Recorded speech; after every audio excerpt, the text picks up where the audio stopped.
Boy, let me tell you something. This was a glorious weekend, man. You know what's funny, though? We watched this movie. So Martin saw this movie, The Intruder, on Monday. Yeah. I didn't even know. You know me. I pay to go see bad movies because we don't get screenings for it. Right. This is just how fate has worked out for me. The one time that they actually offered one of these bad movies for free, I missed it. Wasn't even, they didn't even know nothing about it. I know. They just engineered it to where I just give money to these bad movies. God meant for this, Martin.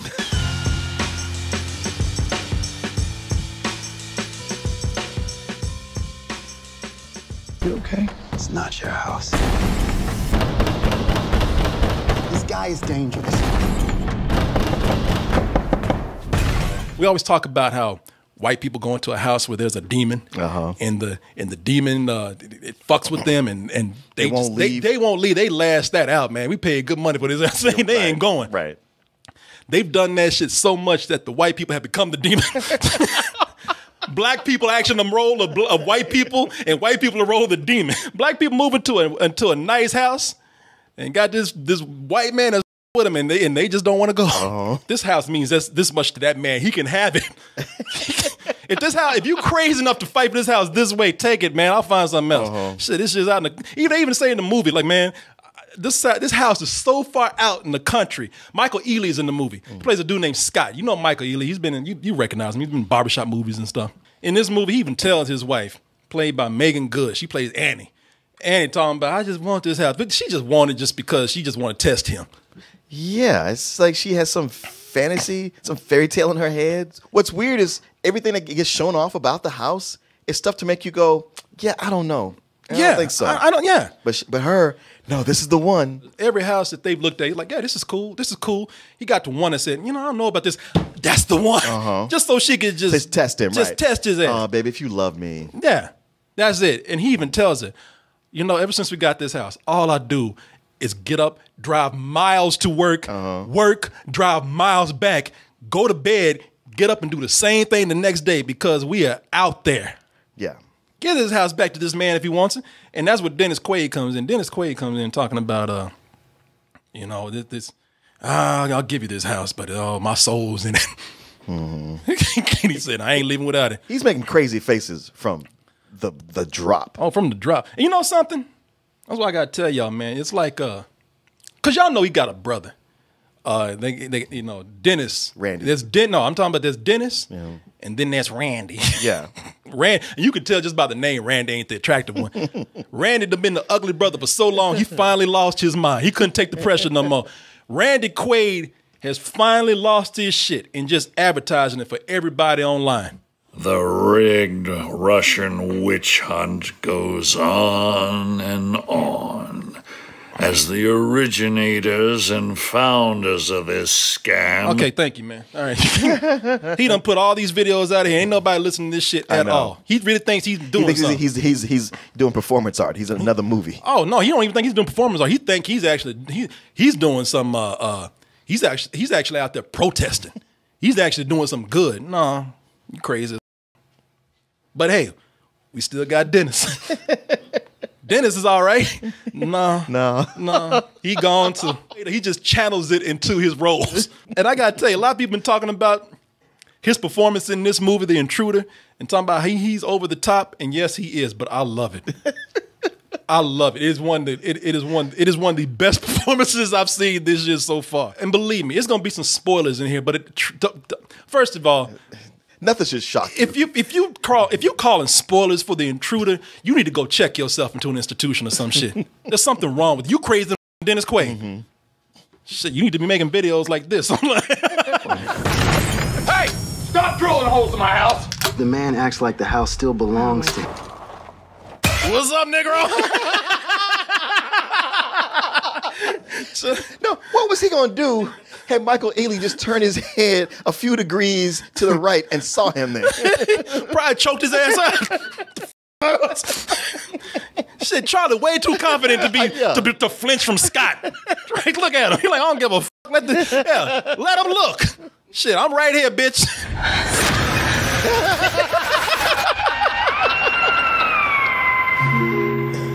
Oh man. So let me just say that one of the things that the movie does well is that it is efficient. It don't waste no time. It doesn't get to where it needs to go. There's no slow parts. No, there's no slow parts. In fact, the movie starts out. They ain't got time to get to introduce characters. Yeah. There's no character building. No, there's no character. What you got is a line of dialogue telling you exactly who people are. Mm-hmm. They have a party at the beginning, and there's just quick. It's not clever dialogue. It's quick. The dialogue's horrible. Oh yeah, no. They're here to tell you that Scott is successful. He's successful at his business. His wife wants to move out to the country. He's got a best friend. Boom. Y'all got all that? Let's go. Yeah. We ain't wasting no time on nuance with this. Well, what's the place where he works? What do they do? Don't worry about that.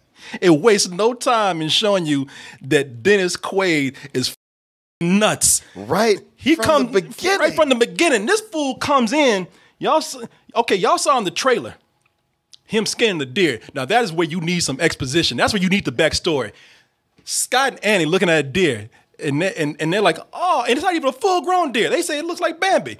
They're looking at that deer. That deer's neck is blown off. Blam! And right in their face. Like, oh. And here comes Dennis Quaid out the bushes, and the deer's already dead. He comes up looking crazy, and he gets up, blam! Shoots it again.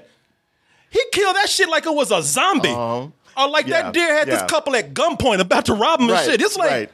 Right. It's like, no, you don't know these deer. They get up again. Oh, I wish he'd just say you don't know these deer. He said, and he's already crazy.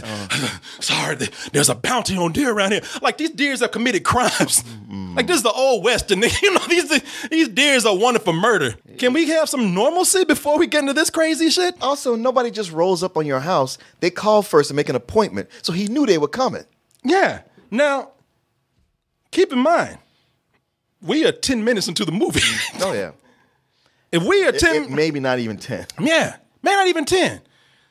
We'll split the difference. Let's say we're 7 minutes into the movie. Now, if 7 minutes in and we are introduced to Crazy Charlie right off the bat, can you imagine where this movie's going to go?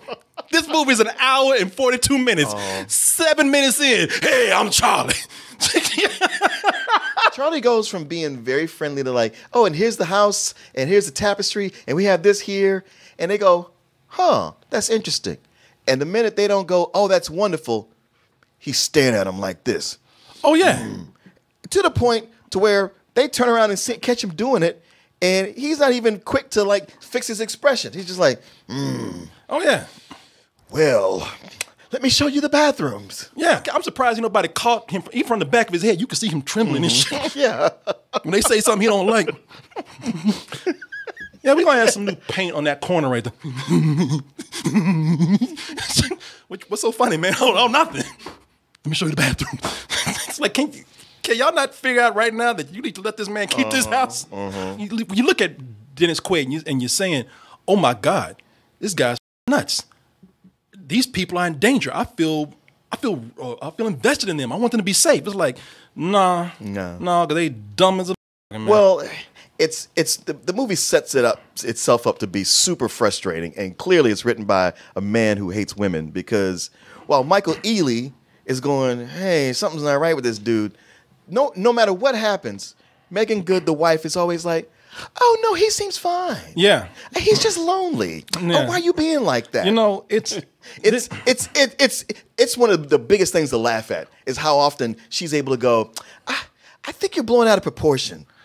Charlie's a good guy. He's just a sweet old man.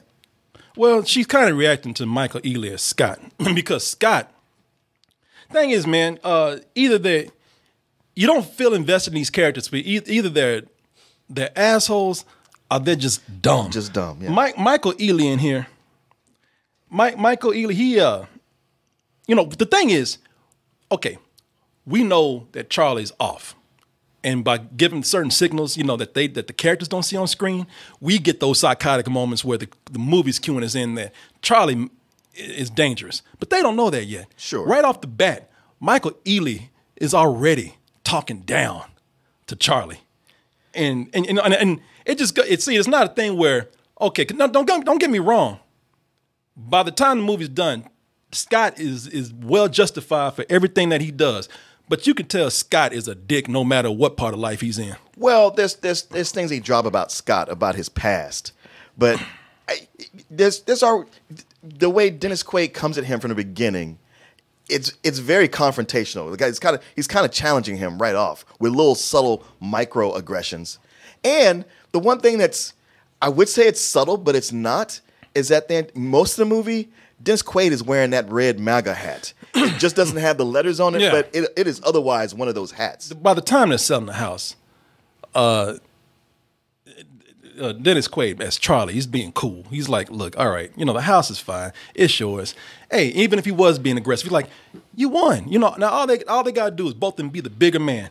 And there's one thing that Michael Ealy did that pissed me off. He in the movie when it's all said and done, all he had to do was say goodbye and thank you, but he had to drop that "see you later, buddy." I was like, bitch, you just don't call another grown man buddy like that. That you don't know. That shit kind of, and that's when I said, now, this is where the movie's gonna get good to me, because Charlie gonna teach that ass some humbleness right there. And I know he's an asshole because even his friend is a dick. His friend who played by his friend was played by Joseph Sikora. The reason why they're best friends because they're assholes together. Yeah. This man don't even respect his best friend. I know. This dude smoking, throws cigarette butts in the grass, and he even told him, I peed. Hey, look, I peed in your garden. Michael, he's like, man, we got 4 bathrooms. Well, you know me, we're best friends and we're assholes. Man.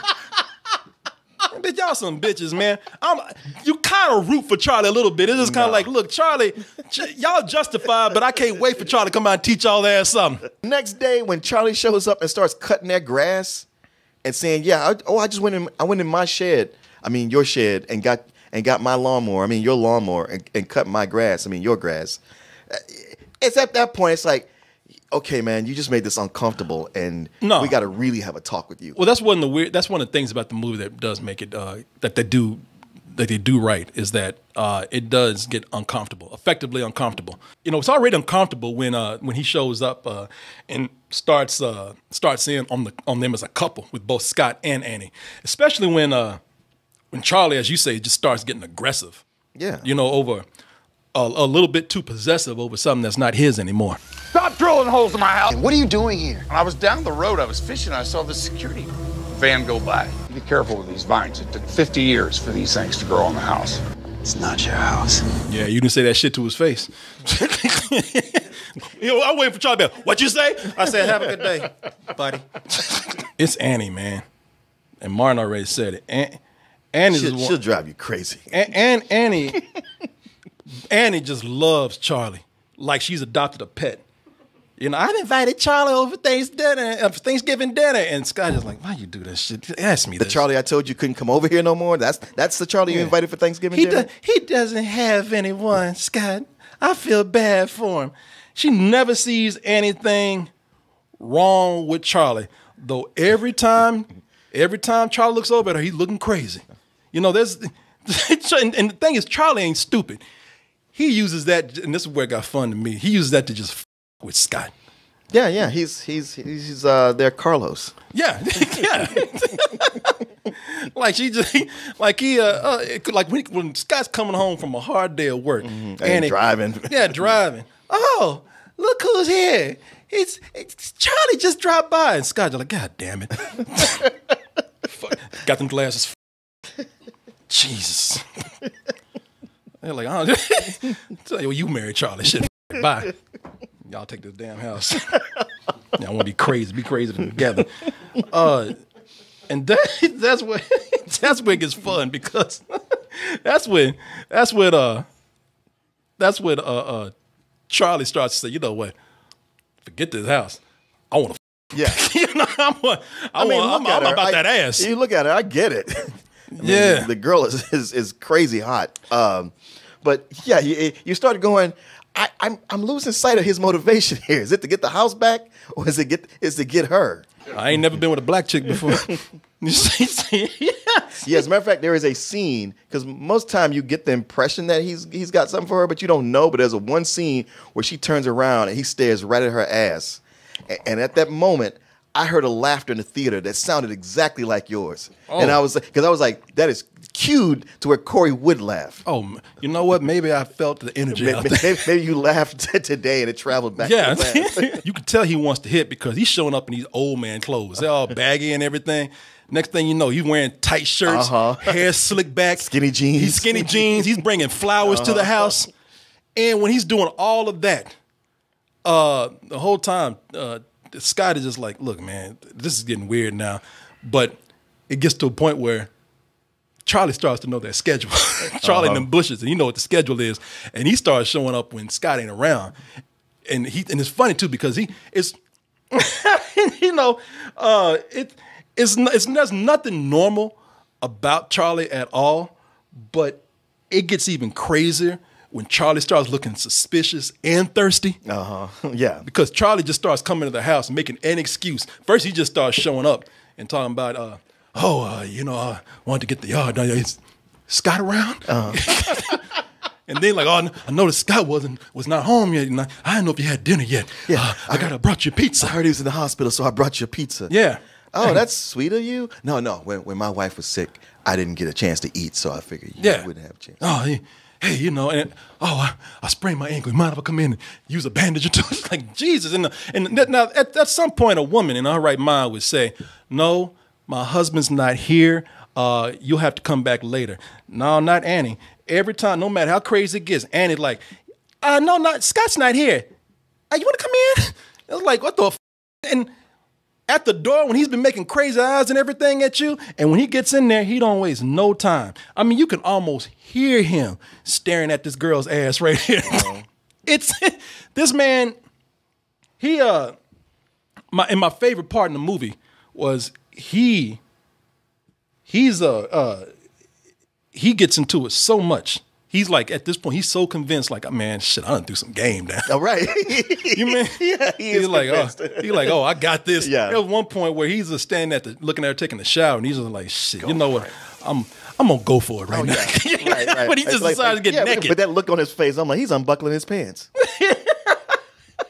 Yeah, he actually takes off his shirt, about to pull down his pants. He's like, you know what? You only live once. You got this. Old Charlie, you got this.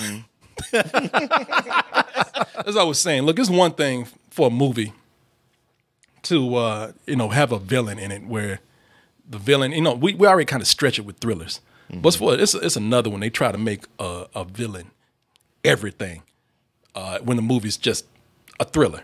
For example, we already showed you the scene where you saw Charlie pretty much being Michael Myers out in the bushes. They turn him into a slasher. Yeah.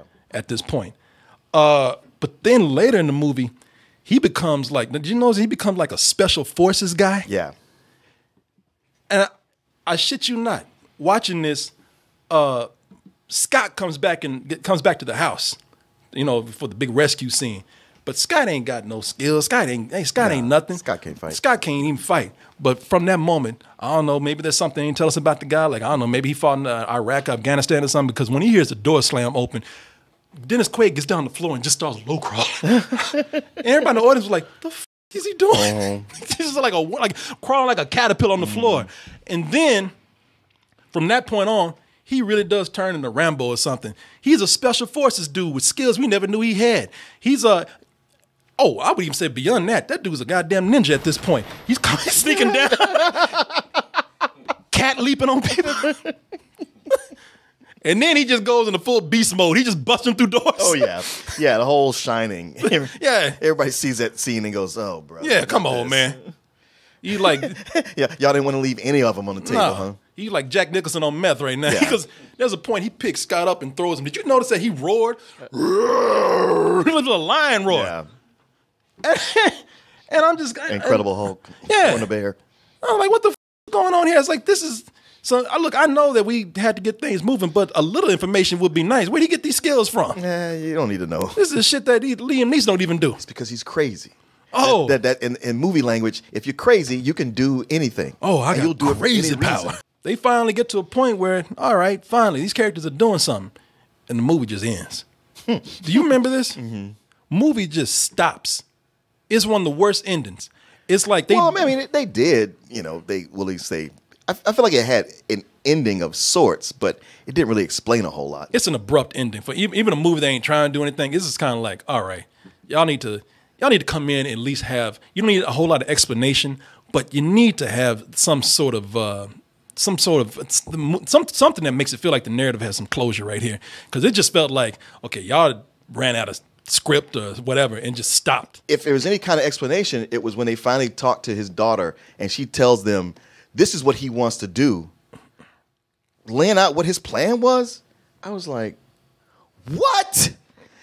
Everything he's done has counteracted what he's planning to do. Like, even if he gets rid of Scott, all the rest of the shit he has planned is blown. None of that's going to work. So you talking about more dumb shit. I was like, this shit is so dumb that doesn't even matter. Well, he was just like, I'm not going to ask for it. I honestly, I didn't expect to have that reaction because I was like, all right, this is going to play out. But just for them to lay it out, I was like, okay, now it really makes no sense. Don't get me wrong. That makes... And I guess you and I are looking for explanations in different areas because that didn't bother me at all. I'm like, I'm not going to sit up here and ask for an explanation after you become a ninja in this movie. It's like at this point, I'm not going to ask for anything. And by the way, I say that came out of nowhere, but that made the movie even more endearing for me. I laughed so hard. Somebody in the theater just screamed out, "What?" Yeah. And I was like, I'm having a great time. I don't need no explanation for that. There's a lot of things. I'm just saying, as far as a movie goes, you could tell when the movie just got lazy and just stopped. I don't mind crazy as long as you surprise me, as long as you even like putting effort into insanity. I'm okay with that. At the end, and the funny thing about it was at the end, it's like when it just abruptly just stops. At least I'm expecting them to carry me out the movie with the right mood. They ended with the most obnoxious rap song for the closing credits. It was like, blam, first name came up. Mother come into my house, gonna catch a cat to that. I'm like, shit. Cut it down, man. Are they even rhyming? I don't know. Yeah, I love hip hop and R&B, but I don't like it when movies put that shit in the movie. When theater studios or executives put that shit in the movie because, well, you know, black people. Because they just put like R&B in there at random times, and then when they did put it in at the appropriate times, it was old. It was almost a parody of R&B they play for like movies. They got the big love scene in here. Mm-hmm. Don't ever eat in that kitchen table, by the way. Oh, I know. I thought that too. But they got this big love scene, and they played that old R&B that starts out with.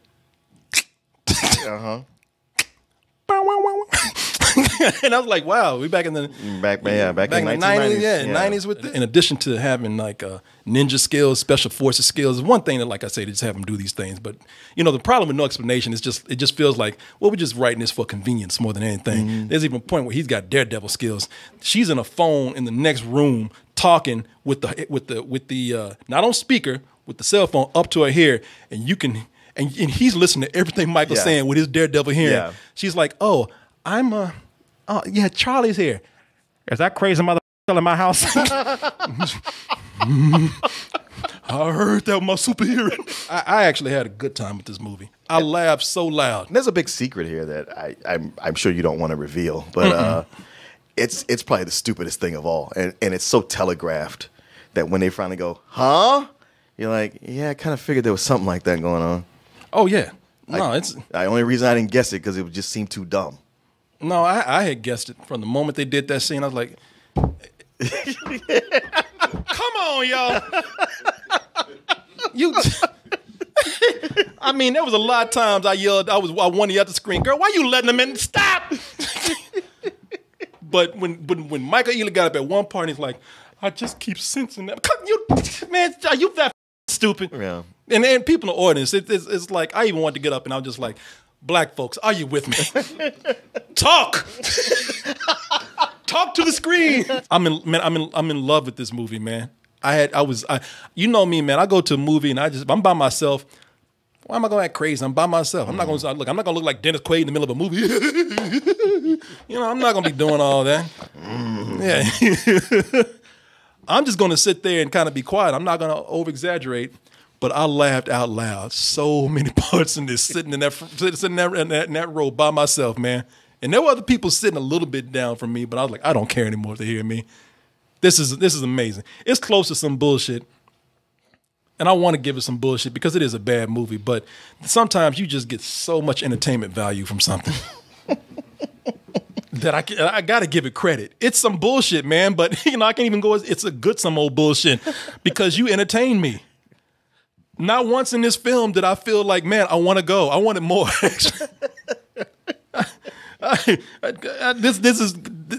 This is one of Dennis Quaid's greatest performances right here. As far as entertainment value goes. Yeah, I'm giving this the lowest rental that I can give it, but I'm not even defending it. It really is some old bullshit, but I was so entertained, man. I really like this. Yeah. It's funny because with a good thriller, I anticipate that feeling of tension, and I'm kind of afraid of it. Like, oh man, I just don't want to feel that for the next 90 minutes. Well, have no fear, because that was not the case. It just established itself early on. Like, I don't feel sorry for these people. No. And even with Michael's situation where I could kind of feel for him, they were always like, well, if you're starting to feel for him, we're going to have him do something that makes you feel like he's an asshole so you won't feel bad for him. So you saw what I was saying with that then, right? Yeah. I mean, they, throughout the movie, they have several points where they do things. And they even put in there, like, to make you feel less sorry for him, they even put out there, like, and he's been around. Right, too. right. Oh, the whole, like, well, you remember that time you cheated? I was like, her bringing that up had nothing to do with anything that was going on at the time. Like they just they crowbarred that shit in there. Do you remember talking to that girl in the ice cream shop? And, oh, that was outrageous. And he was like, outrageous. Man, he's a. A lot of times I say, man, women reading too much into shit, but I was on her side 100%. He walked up to the counter and said, so. And first of all, he started up with that, licking his teeth. So what's your favorite flavor? And she's like, I like swirl. And like, oh, so you like it all mixed together? Yeah, kind of like you. And she's like, yeah, you want a taste? He's like, yeah, let me get a taste. Yeah.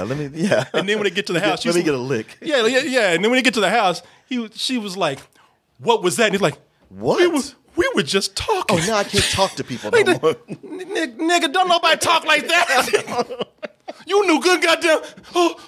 We were just talking, man. I don't even pull that shit. I'll make up any excuse, baby. Some habits die hard. I didn't mean, baby. I'm sick. Despite how entertaining this movie was, it is some old bullshit to a degree that I cannot, in good conscience, give it anything other than that. Other than to say it is a high some old bullshit that if you like watching bad movies, oh boy, you're in for a real treat. I tell you what, Dennis Quaid could have turned into a werewolf in this movie, and I wouldn't have said.